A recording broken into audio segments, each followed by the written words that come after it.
Hi, I'm Heyzeus, and this is going to be the first video in a new series focusing on various nefarious characters who are involved in Counter-Strike. It's going to be a bit of a history series. We're going to be looking back at people who have long since become inactive and having a bit of fun looking at what they got up to.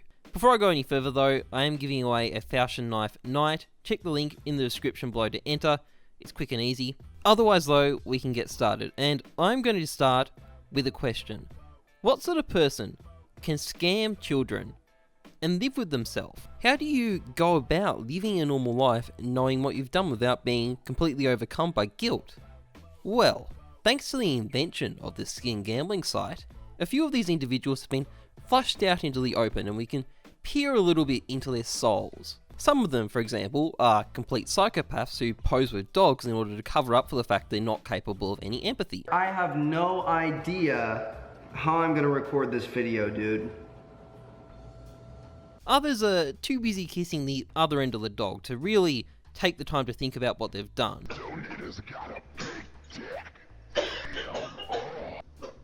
Now, in all fairness, neither of these individuals really saw the harm that they caused on a personal level, so maybe it's possible for them to rationalise away what they did. I mean, I'm sure Phantom is sitting at home right now thinking, shit, Mo engaged in deceptive advertising to entice minors to gamble on a website he had a revenue share in. What's wrong with what I did? There's ways you can justify what you've done to yourself and, convince yourself that you haven't actually done anything wrong. So instead, I want to look at your smaller level scammers, the people who are manually duping and ripping people off, who are directly in contact with their victims, and try and puzzle out what's going through their heads. Now, a lot of these people don't put their face out there for me to scrutinise, but there are some exceptions, and we're going to focus on one of these exceptions. So, to anyone who doesn't know him, this is Captain Crunch. Now, I'm not actually talking about the mascot of a diabetes-inducing cereal which was once sued by a customer who spent 4 years under the misconception that the brightly coloured bits of cereal in Captain Crunch and berries were actually berries. That is a real lawsuit, but I'm not actually talking about this guy. I'm talking about a very different Captain Crunch, a far more nefarious individual. And to explain what I mean by that, let me introduce you to his YouTube page. So, as you may be picking up on, Captain Crunch is a scammer. He's a scammer who's very keen to share his methodology and techniques on YouTube. But what you might also notice is that Captain Crunch seems rather proud of what he's doing, There he is, happily holding the knife over the sobbing little Timmy. You can see his tagline there, "A scammer's gain is another man's pain." It almost seems a bit like he likes what he does. And we're going to sort through some of his videos and see what sort of person emerges from the MP4 files to find out whether it matches up with the first impressions we're getting here. Captain Crunch's initial rise to fame began with a video from July 5, 2015 titled "How to Scam Knives on CSGO Lounge." It was a nice, simple video with a fitting, upbeat tune to get people motivated and in the mood to rob someone. It also spoke of a man who was familiar with scamming tricks and techniques, getting fake rep, spamming incessantly, and his recommended scam, the fake Steam wallet codes, might seem dated and quaint now, but it was probably much more vogue at the time. Most of the video, however, was designed to showcase a successful scam where Captain Crunch successfully duped some poor schmuck out of a Karambit blue steel. But what does interest me in particular is that Crunch doesn't just block the guy once he hits the knife, he leaves him hanging for a bit, lets us see the guy freak out, and make sure he rubs just a little bit of salt in the wound before he finally does hit the block button.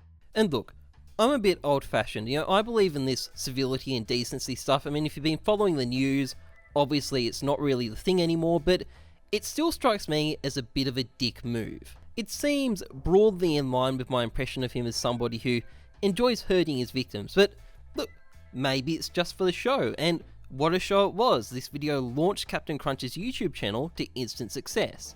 Now, sure, not everyone liked it either. As you can see, there's a few wankers in the audience who gave it a dislike, and I suspect the comments were probably disabled for good reason. Obviously, seeing a hard-working individual like Captain Crunch make an honest buck from an honest day's labour is going to draw in some haters. But it certainly also motivated Crunch to make more videos for his budding YouTube career, so let's give him the benefit of the doubt and watch on. Now, the reason I know that this first video was an instant success was that the following day, Captain Crunch put up a rehash of it, except this time it was much shorter with a bullshit motivational speech and dramatic music in the background. You gotta do what you was called to do. You gotta do what you were born to do. You gotta do what works for you, because if you do what works for you, you're gonna blow up. Clearly, Captain Crunch was feeling pretty good about the success of his video. Now, maybe the fame also started to get to his head right away, maybe he was compensating for things in other areas, but either way, we can see there's an immense amount of pride here in the fruits of his labours. But even given that, we still don't have a great idea about what sort of person he is. He's never stepped up to the microphone and given us, a window into his thoughts, but the next video he released would change that. Hey guys, Captain Crunch here. And thus the man revealed himself from behind the curtain, and with it, he also revealed a few other interesting things. Firstly, we find out that he really views himself as a good Samaritan, a guy who's just there to help. So, thanks for all the people who invited me on Steam to be their friend and ask them for help. I'll always walk you through a scam, I'll always help you, because if I have a knife, you should have a knife, and everyone should have a knife. That's the dream right there. That's right. He's just a good Samaritan who wants to make sure everyone gets to have a knife, and he'll help you get yours by stealing it off somebody else. I'm sure everyone will agree that that logic is completely flawless. But I mean, it's not like Crunch is constantly contradicting himself or anything. So, I have a lot of hours on, not really. I have a good level, good enough. It's level 7, not that good. Nonetheless, he clearly is committed to spreading the noble craft of scamming and proceeds to explain the principles of an effective CSGO lounge scammer. Yeah, remember when lounge was a thing? As well as showing off all the fans who are giving him fake rep on his profile. And a couple of these are from fans saying, plus rep wallet code worked for my knife. That's good enough. That's good enough for stupid traders to fall for. A bit like how blowflies flock to a freshly laid cow shit. But at this point you might be saying, Captain Crunch isn't really showing us anything new. The content isn't really any different to his initial video. And not only would you be right, but Captain Crunch proceeds to double down on his bland rehashing of his original video, cutting to another pre-recorded scam where, just like before, he takes the opportunity to add to the sting a little bit before he heartily blocks his victim. And I'll be like, get scammed. But look, there is a little bit of new content here. For example, we get to see the captain express himself as he successfully robs somebody. I have one new item in my inventory. Could it be? Could it be? It is! And my bandit supply! Having said that, I think there's a chance that this whole scam might not have been quite as authentic as it seemed, particularly since the captain just happens to say this after he completes it. In fact, this guy didn't even put up that much of a fight. Usually they'll be like, oh, that's so fishy. So look, he might be a scammer and someone who fakes stuff, who knows. But what I thought was most interesting of all was this little bit from the end of the video. The way I trade knives is almost unbannable by Valve, because they say that if the trader accepts the, empty trade and pretty much gives me the knife and trusts me to give them codes, it's their fault. That's right. According to Valve, if you get scammed by Crunch, it's your fault and they're not going to do anything to stop him from keeping on doing it to other people. He's unbannable. Almost unbannable. Almost unbannable. It's almost like he's pulling this all out of his ass. But still, there's no way this claim could possibly come back to haunt Captain Crunch. Crunch was keen to talk a little bit more about this in the next video he put out.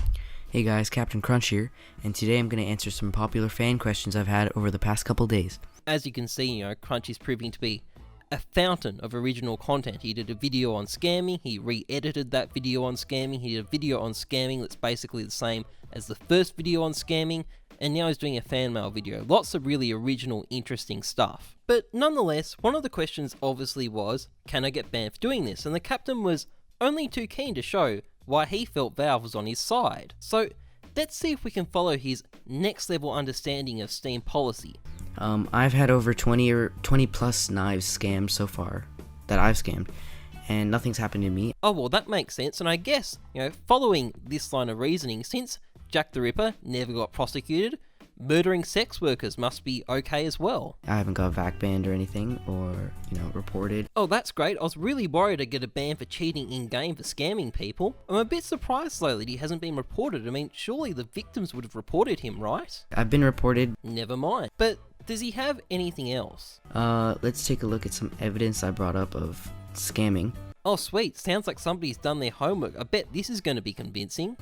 It says right here that when you trade someone an empty trade, it warns you, saying if they promised you Steam Wallet funds, CD keys, anything else, then they may be attempting to scam you. So obviously Steam, pictures this situation as a scam. Well, okay, that seems to suggest that Steam doesn't think what you're doing is okay, so why are you bringing that up? But they say in their rulebook that their scammed items will not be returned, even if you feel that they've been traded unfairly. So, okay, so Steam thinks what you're doing is a scam, but because they won't refund scammed items, they also won't ban scammers.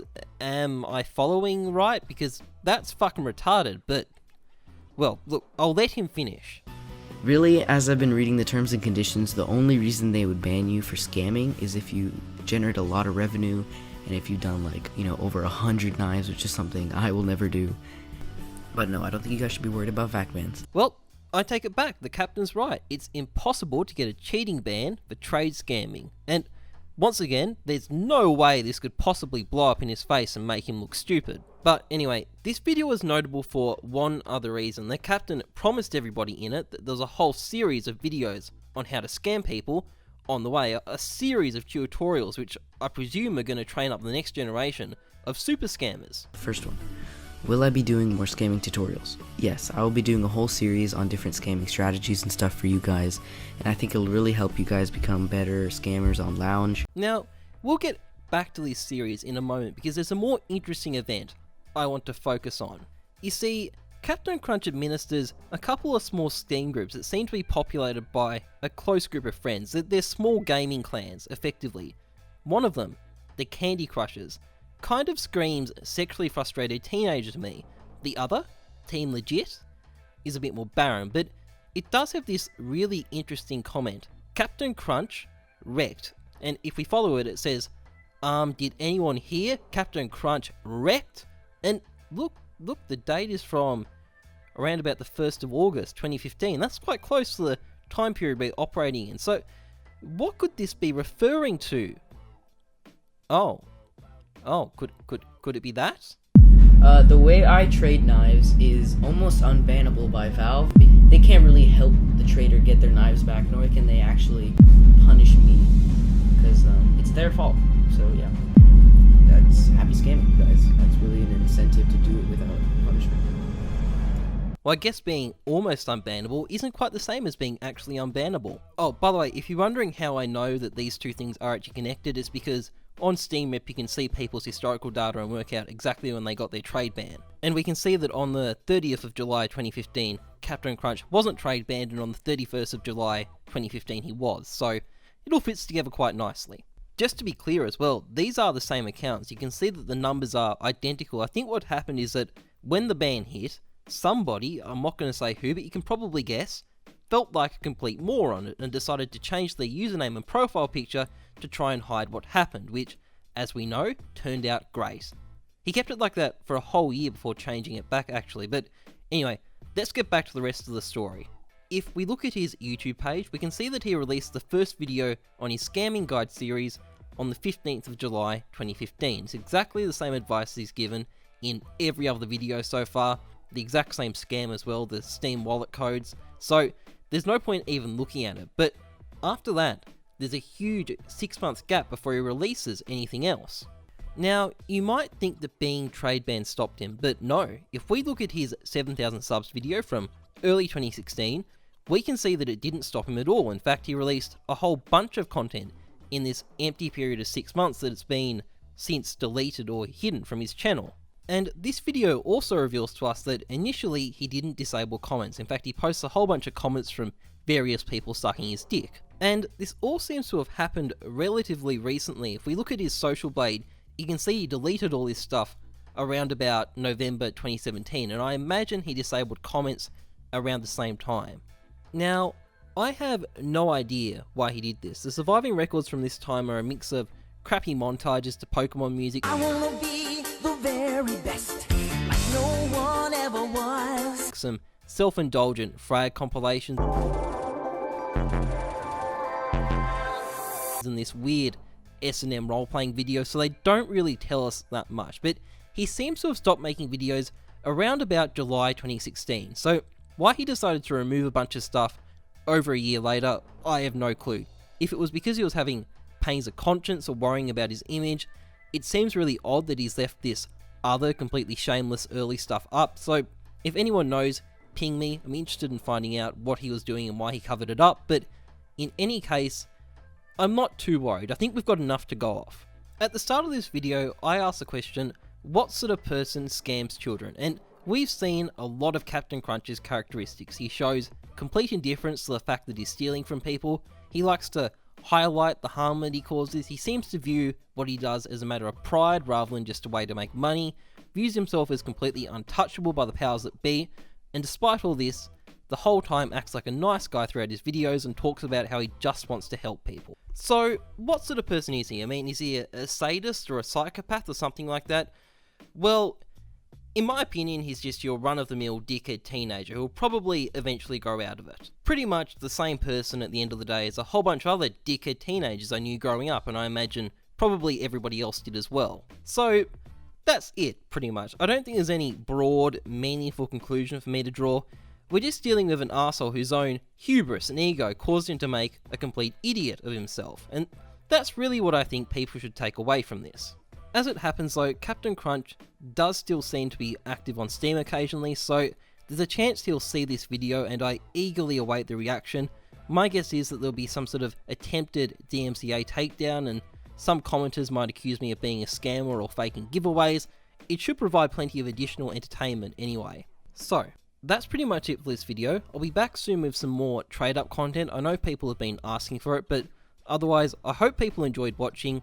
Trust the numbers, not your gut, and definitely not the guy offering you a $250 Steam wallet code. I'm Heyzeus. Thanks for watching. See ya.